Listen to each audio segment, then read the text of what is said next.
Just ahead on CTV News, county residents react to last night's State of the Union address, plus an update on the Baby K case. And it's time to spring forward. Some safety tips as we prepare to step into spring. Those stories and more, up next.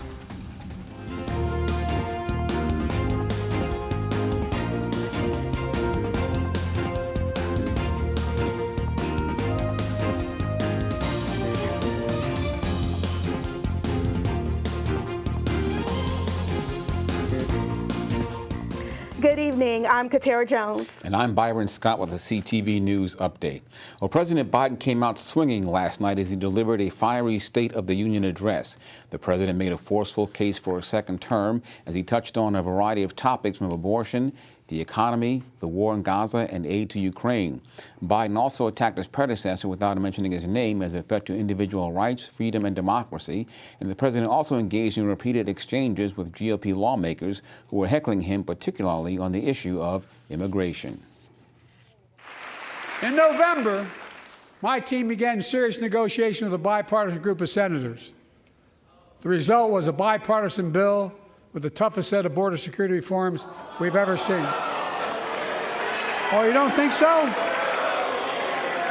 Oh, you don't like that bill, huh? That conservatives got together and said it was a good bill? I'll be darned. That's amazing. That bipartisan bill would hire 1,500 more security agents and officers, 100 more immigration judges to help tackle the backload of 2 million cases, 4,300 more asylum officers, and new policies so they can resolve cases in 6 months instead of 6 years now. And Governor Moore released a statement saying, in part, President Biden has a clear vision for the future and added, together we will build on the historic progress this administration has already made. Meantime, CTV News spoke to residents to find out how they felt about President Biden's speech. I was really surprised, almost even shocked, that Joe Biden came out. He was, aggressive in his speech. He had all his facts down, and that's probably the best speech I think he's ever given. I thought it was pretty good. He hit the topics that we needed here about the economy, the border stuff, the Social Security for seniors, and the hecklers in the crowd, that's a waste of their time. I think he's doing a pretty good job. I thought he was well informed. I thought he presented well. I didn't see any hesitancy in his speech, and I applauded him for everything he had to say. 2 out of the 3 shoppers we spoke to say they plan to vote for Biden this November. And with the 2024 election in full swing and with huge wins on Super Tuesday, a rematch between President Biden and former President Donald Trump of their 2020 campaign is all but set. Both candidates facing questions regarding their age. According to a recent AP poll, 6 of 10 adults say they don't have much confidence in either man's mental capabilities to serve as president. Congressman Steny Hoyer says that despite Biden's accomplishments, he faces a few stumbling blocks. There are bumps in the road. And the president's accomplishments are not known by everybody. But I think the more they get to know, the more he talks about it on the national stage and people are listening on the national stage of how much this president has done, as very frankly, opposed to his opponent, who in 4 years didn't do near what President Biden has done. Well, I think President Biden's going to win in Maryland.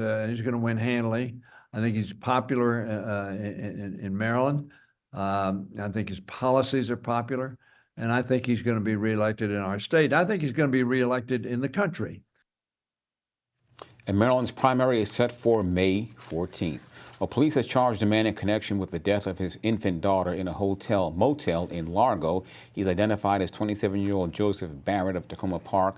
Police say he admitted to consuming the drug known as Molly while caring for his baby, the 4-month-old Jeliah Thompson.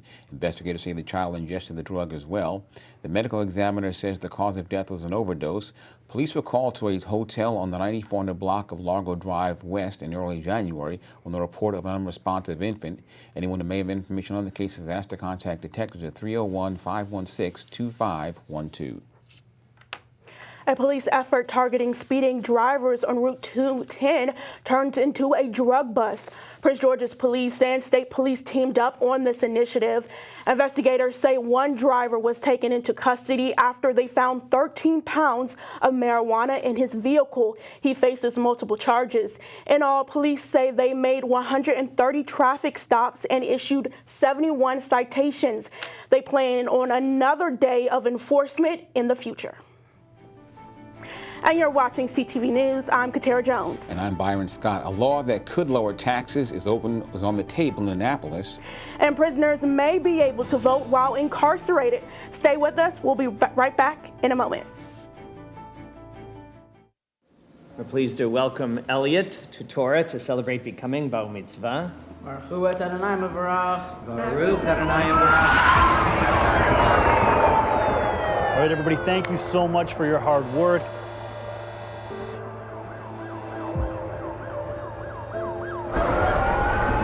To ask everyone to please evacuate the synagogue. Active 1089, the threat says bombs will blow up tonight. Jews will die. They deserve to die. Get everybody and just come to our church.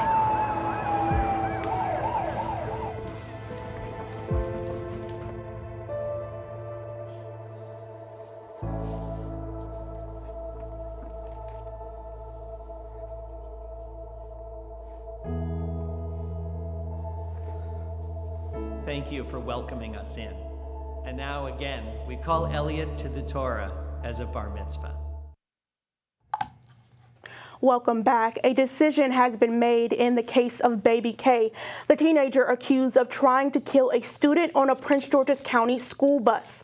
A judge ruled that the 16-year-old Caden Hollins case will stay where it is, and he will be tried as an adult. The hearing took 3 days, and the issue was whether his case should be sent to the juveniles court. State's Attorney Aisha Brayboy says she is not surprised by the decision to keep Holland in the adult system. Case, this individual had been placed on probation for a prior offense. He was ordered to treatment as part of his probation, and he did absolutely nothing to comply with those terms. So there was no reason for the court to believe that he would comply with any terms under the juvenile system, and that is why he was kept in the adult system. Holland's trial is expected to start on March 18th, and if convicted, he faces life in prison with the possibility of parole. In a separate case, he is facing charges on first-degree murder while armed for the killing of Kaija McCoy in the district. A bill in Annapolis could help balance the state budget by expanding the sales tax to include services. House Bill 1515 would lower the state sales tax from 6% to 5%, but it would also apply that 5% sales tax to 10 categories of services that are not currently taxed, like laundry services, landscaping services, auto mechanics work, and more. The bill is sponsored by Delegate David Moon, who says the move could generate $3 billion. A similar bill was introduced in 2020 but failed with strong opposition. And Maryland lawmakers continue working on plans to raise transportation revenue. Under consideration, the hike on toll rates, which have not been increased since 2011. The proposal is up in the air as the General Assembly winds down its 90-day session. The plan also includes a new registration fee on electric vehicles. EVs don't pay the state's gas tax, which is used for the Transportation Trust Fund to repair roads. Even as lawmakers remain divided over the details, there is certainty that prices will jump to help fix the upcoming $3.3 billion transportation budget deficit. A county council member passes out reusable bags to residents this morning. This is the scene outside of the Glendale Community Center today. When drivers pulled up, they were greeted by council member Ingrid Watson handing out free reusable bags. A new county law that went into effect on January 1st banned plastic bags at retail stores and requires that those shops charge 10 cents per paper bag. So my way of making sure the taxpayers get back their 10 cents is through these reusable bags. And I really want them to understand the purpose of the plastic bag ban and to know that, you know, we had so much litter and so many problems and plastic is not biodegradable. So it really does help the environment. We gave out about 1,200 bags in Bowie, a little more than 1,200 bags last week in Greenbelt. And now we have a nice little flow coming through Glendale. But the reaction has been very positive. People are very appreciative of the bags. This was Watson's third reusable bag giveaway event. Watson says residents can also pick up free reusable bags by visiting her office. And Governor Westmore announces $13.5 million in grants to improve behavioral health services across the state. The grants will fund mobile crisis team services and establish behavioral health crisis centers. Mobile teams will operate 24/7. The governor says these services help reduce inappropriate visits to the ER and unnecessary contact with the criminal legal system. Crisis centers will be established in Prince George's, Howard, Montgomery, St. Mary's, and Washington counties, and Baltimore City. And a bill in Annapolis would guarantee voting access to eligible Marylanders serving time behind bars. House Bill 1022 would expand voting rights to residents completing their sentences inside prison, establish a voting rights ombudsman for incarcerated people, and establish a toll-free voter hotline for people in prison to receive voting information and report voting rights violations. According to the Sentencing Project, more than 16,000 Marylanders are currently unable to vote due to criminal convictions. The Maryland legislature holds hearings on two bills that would make phone calls free across the Maryland prisons. Senate Bill 948 and House Bill 1366 would remove all fees for telephone calls made by incarcerated people in the state. Maryland families currently spend $12 million per year to communicate with their relatives inside jails and prisons. 1 in 3 families goes into debt to stay in touch with their loved ones incarcerated. The bill is sponsored by Senator Jeff Wallstreaker, who says making prison calls free will cost the state $3 million annually. Both bills have been sent to committee for a vote.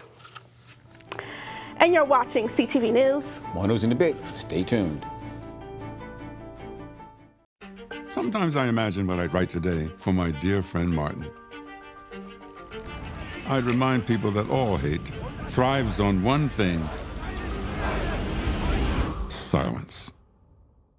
The people who will change the nation are those who speak out, who refuse to be bystanders, who raise their voices against injustice. When we stand up to silence, we stand up to all hate.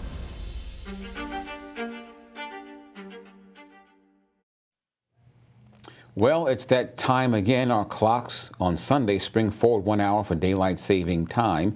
The Prince George's Fire Department also wants you to know and spring into safety around the house. First thing I want to make sure that everyone does is checks their smoke alarm. We always on the spring forward fallback time change, we like to encourage our residents to check their smoke alarm in their house. Additionally, it's spring cleanup time. A lot of folks have had their fallen leaves from the fall are still in their gardens. Take this opportunity when you're applying new mulch to rake out all those old leaves, rake out that dead mulch, rake out all that dead plants. Get them away from your house, reduce the flammable objects that are around your house, including the mulch and the flowers, and just make sure that those are disposed of properly. And enjoy your spring, enjoy this great weather, grill outside, enjoy time with family, just do it safely. And we begin today's sports page with news from the NFL as Washington Commanders have recently signed tight end Zach Ertz to a one-year deal worth $5 million. The three-time Pro Bowler most recently played with the Arizona Cardinals for the last 3 seasons before being released. And with Arizona, Ertz hauled in 130 catches for over 1,000 yards and 8 touchdowns. And be sure to get out to your local high school sports team tonight, including our basketball playoffs. Wise will take the court versus Dundalk. Bowie will match up versus Richard Montgomery at home. Largo will try to stay alive in their quest to get back to the state championship game in their matchup against Thomas Stone. And finally, Laurel will be on the road taking on Walt Whitman High School. So pick a winner, Laurel or Whitman. Whitman, you got it. And that's our news for tonight. We'll see you on Monday. Good night. When I think about purpose, I don't know if St. Jude donors realize the magnitude of what they are doing. Their donations are funding the research. The research is allowing for the treatments to happen, and those treatments provide cures. And the cures are allowing patients to get to grow up and live amazing lives all around the world.